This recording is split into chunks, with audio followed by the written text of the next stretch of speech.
आपल्या जीवनामध्ये निर्माण करण्यासाठी आपल्याला व्हिज्युअलायझेशन करायचं आहे. हे करत असताना आपल्याला ह्याचा उपयोग असा होतो की आपल्याला जे उद्देश आहे, आपल्याला जो आर्थिक स्वातंत्र्य जे आपण म्हणतो ते कसं आत्मसात करायचं आहे हे आपल्याला कळेल.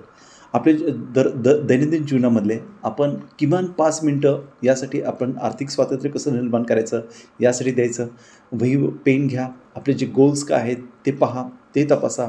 कदाचित आपले गोल असं असेल की जे आपल्यावर कर्ज झालेले आहे ते कमी कमी करणं, ते पूर्णपणे घालून टाकणं.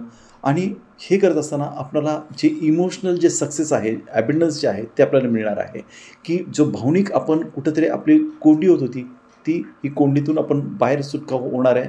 त्याचबरोबर आपल्याला आर्थिक स्वातंत्र्य मिळणार आहे. हे करत असताना ह्याचा जो फायदा आहे तो म्हणजे जे आपला आर्थिक स्वातंत्र्यासाठी आपण अधिक सुस्पष्ट आपल्या जीवनामध्ये वाटचाल करणार आहोत आणि ते मिळवणार आहोत. ह्यामध्ये हा व्हिडिओ इथेच पॉज करा आणि अशी कल्पना करा, व्हिज्युअलाइज करा की आर्थिक स्वातंत्र्य मी कशाप्रकारे करू शकतो आणि कोणत्या स्टेप्स मी या क्षणी घेऊ शकतो.